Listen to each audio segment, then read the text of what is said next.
Hi అండి. Welcome back to our channel వార విశేషాలు. ఎలా ఉన్నారండి అందరూ? నేనైతే బాగున్నాను. మీరు కూడా బాగున్నారని దేవుని మనస్ఫూర్తిగా కోరుకుంటూ ఇంక ఈ వీడియో వచ్చేసి శనివారం రోజుదండి. ఇంకా ఇది మాఘమాసం చెప్పాను కదా, ఈ నెలలో ఏ వ్రతం చేసుకున్నా మంచిదని రామదేవుని పూజలు అయితే స్టార్ట్ చేశాను. అలాగే 7 శనివారం వ్రతం కూడా స్టార్ట్ చేస్తున్నాను ఈ శనివారంతో. అందుకని ఇంకా ముందు రోజు ఈవినింగ్ అంటే శుక్రవారం సాయంత్రం ఇంక మొత్తం పూజకి ఏమేమి ఉండాలి అన్నీ తెప్పించుకున్నాను. మెయిన్గా పూజలో ఉండవలసింది ఏంటంటే నువ్వుల నూనె ఉండాలండి. అలాగే తులసిమాల అనేది తప్పనిసరిగా ఉండాలి. ఇంకా తులసిమాల, కొన్ని పువ్వులు, నువ్వుల నూనె, అలాగే డైలీ పెట్టుకోవడం కొబ్బరి నూనె, కొబ్బరికాయలు, ఆకు చెక్క అన్నీ తెచ్చుకున్నాను. అయితే ఇంకా నైటే మొత్తం క్లీనింగ్ అంతా చేసేసి ఇది ఎర్లీ మార్నింగ్ లేచి ఇంకా స్నానం అయితే చేస్తానండి. స్నానం చేసేసి పూజకి అయితే అన్నీ రెడీ చేసుకుంటున్నాను. మనకేంటంటే ఈ వ్రతము సింపుల్గా చేసుకోవచ్చు. ఎలా చేసుకోవచ్చు ఏంటన్నది నేనైతే ఈ వీడియోలో చూపిస్తాను. నేను చేసుకునే విధానం అయితే చూపిస్తాను అనమాట. అయితే మార్నింగ్ మొత్తం నైట్ చెప్పాను కదండి క్లీన్ చేస్తానని. ఇంకా మార్నింగ్ లేచి మొత్తం ఇంకా ఇల్లంతా మాపెట్టేసి క్లీన్ చేసుకున్నాను. మనము ఈ పూజ చేసేటప్పుడు ఏంటంటే పూజలో మనం ప్రసాదం చేసేదైనా ప్రసాదం పెట్టేదైనా ప్రతి దానికి ఈ నామాలు పెట్టుకుంటే చాలా మంచిదనమాట. ఇంకా శనివారం రోజు కదా అని ఇంకా గ్యాస్ పొయ్యికి కూడా నామాలను పెట్టేసి ఇంకా ఇందులో మనకు ప్రసాదంగా మెయిన్గా ఉండవలసింది ఏంటంటే పెసరపప్పు పానకం అనేది ఉండాలండి. అదైతే పెసరపప్పు నానబెట్టాను. ఇంకా అక్కడ వచ్చేసి రైస్ పెట్టాను అనమాట.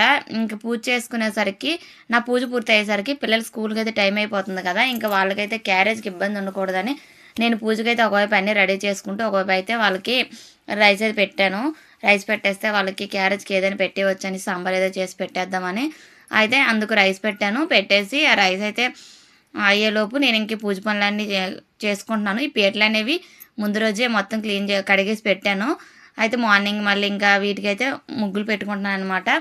మనం పీటకి ముగ్గులు కూడా పద్మ ముగ్గు వేసుకుంటే చాలా మంచిదనమాట. అష్టదళ పద్మ ముగ్గు అయినా వేసుకోవచ్చు. అయితే నేను మొత్తం అన్నీ ఇలా రెడీ చేసుకున్నా. ఈలోపు పిల్లలకైతే వంట కూడా అయిపోయింది. వాళ్ళ క్యారేజ్ పెట్టి పక్కన పెట్టేసి నేను పూజ చేసుకుంటే నాకు పూజ అయ్యే టైంకి కరెక్ట్గా వాళ్ళకి స్కూల్ టైం అవుతుంది. అలా క్యారేజ్ పెట్టి పంపించవచ్చని ఇంకా వంట చేశాను. ప్రతి దాంట్లో నామం అనేది ఉంటుంది. ముగ్గులో కూడా దేవుని గది దగ్గర అయితే నేను ఇగోండి వెంకటేశ్వర నామం ఇలా వేసుకున్నాను. ఇంకా బయట కూడా మొత్తం ముగ్గులు వేసేసి ఇంకా తులసమ్మ దగ్గర అంతా రెడీ చేసి పెట్టుకున్నాను అనమాట. ఇంకా అలా పూజ చేసుకుందాం, దీపం పెట్టుకుందాం అనేసి మొత్తం మనము ఏంటంటే ఎక్కడ పూజ చేస్తామో అక్కడ కూడా ముగ్గు పెట్టేసి ఇంకా అక్కడ ఈ పీటని పెట్టుకోవాలి. పెట్టేసి పిండి దీపం కోసం పిండి కలుపుకుంటున్నాను. ఇది ఏంటంటే వరిపిండి కొంచెం బెల్లం వేసాను. బెల్లం వేసేసి పాలతో కలుపుకుంటాను. ఇందులో అరటిపండు వేస్తే బాగుంటుంది. నేనైతే వేయలేదు. నాటు అరటిపండు వేస్తే ఇంకా ప్రమిద అనేది నీట్గా వస్తుంది అనమాట. మనం పూజకు ముందే ఒక అరగంట పావుగంట ముందే పిండి కలిపేసి పక్కన పెట్టేస్తే మనకి పిండి బాగా నానుకొని ప్రమిద నీట్గా వస్తుంది. చాలామందికి ఏంటంటే ప్రమిదలు రావు, క్రాక్స్ ఇచ్చేస్తున్నాయి అంటారు. కొంచెం పిండిని నానిస్తే చాలా బాగా వస్తుంది అనమాట. అదే పిండిని కలిపేసి పక్కన పెట్టేసి ఇగోండి నేను ఎక్కడ పూజ చేసుకుంటున్నానో అక్కడైతే అన్నీ రెడీ చేసుకుంటున్నాను. హాల్లో పెట్టుకుంటాను అనమాట నేను ఏ వ్రతం చేసుకున్నా కానీ. అయితే పీట మీద ఇగోండి పసుపు కలర్ క్లాత్ అయితే వేసుకోవాలి. ఈ పూజలో మెయిన్గా ఏంటంటే పసుపు కలర్ క్లాత్ మనం పూజ చేసేటప్పుడు నలుపు రంగు బట్టలు ధరిస్తే చాలా మంచిదండి. అయితే ఇంకా నేను వచ్చేసి ఇంకా పసుపు కలర్ క్లాత్ అయితే వేశాను. నలుపు రంగు బట్టలు అయితే అప్పటికి వీలవ్వలేదు.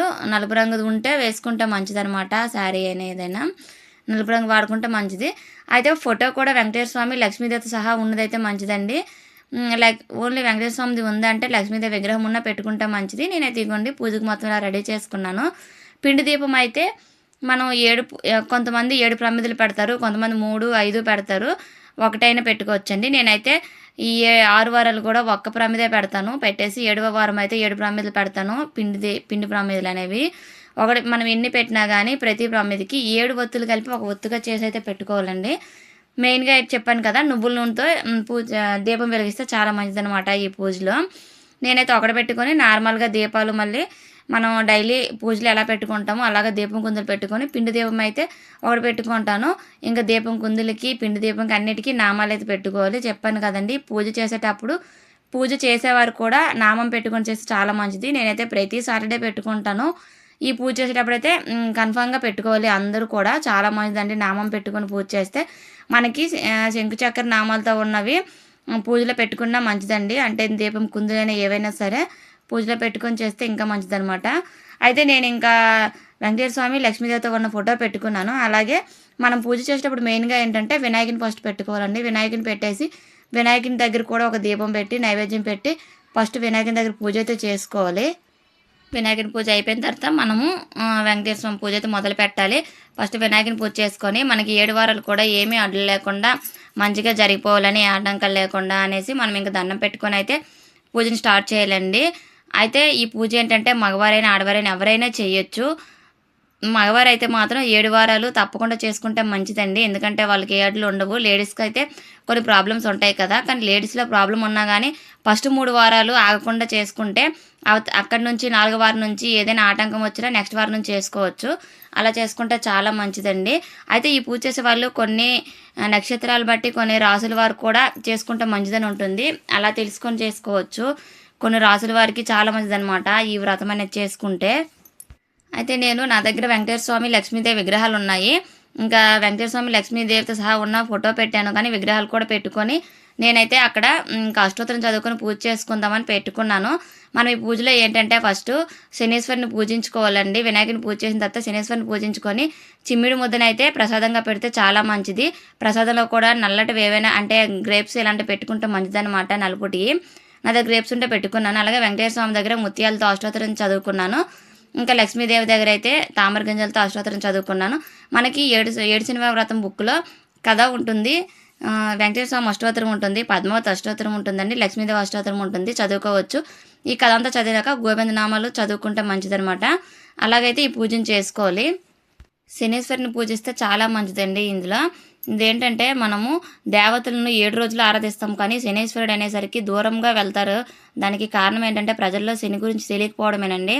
అందువలన శనీశ్వరుడు సర్వదేవత చక్రవర్తి శ్రీ వెంకటేశ్వర స్వామిని గురించి గొప్ప తపస్సును చేశాడు.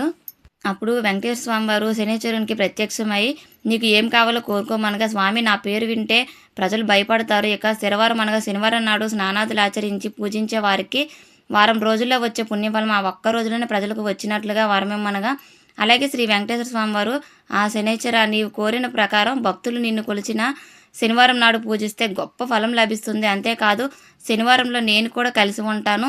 ప్రజలు భక్తి ప్రవర్తనలతో శనివార వ్రతాన్ని ఆచరిస్తే వారికి నీవిచ్చిన పుణ్యఫలంతో పాటు నేను వారికి సంపూర్ణ పుణ్య ధర్మ ఫలాన్ని ప్రసాదిస్తానని ఆ వెంకటేశ్వర స్వామి వారు అభయమిచ్చారండి. ప్రతి శనివారము నియమంగా 7 శనివారాలు వ్రతం చేస్తారో వారికైతే చాలా బాగుంటుందన్నమాట. శనైశ్వరుడు శ్రీ వెంకటేశ్వర స్వామి సర్వభాగ్యాలు ఇచ్చి రక్షిస్తారు. అంటే మనకి వెంకటేశ్వర స్వామితో పాటు శనీశ్వరుని ఆశీస్సులు కూడా ఉంటాయి అన్నమాట. అందుకు మనము శనీశ్వరుని కూడా పూజిస్తే చాలా మంచిది. శనీశ్వరునికి నైవేద్యంగా ప్రతి వారం కూడా ఈ 7 వారాలు కూడా చిమ్మిడి ముద్ద అనేది పెట్టుకోవాలండి తయారు చేసేసి. ఈ వ్రతం ఇదేంటంటే 7 వారాలు చేసి వెంకటేశ్వరుడికి ఏంటంటే వడ్డీ కాసులు వాడు కదండి, మనం ఒక వారం ఎక్స్ట్రా చేయాలి. మొత్తం 8 వారాలు అయితే పూజ చేసుకోవాలి.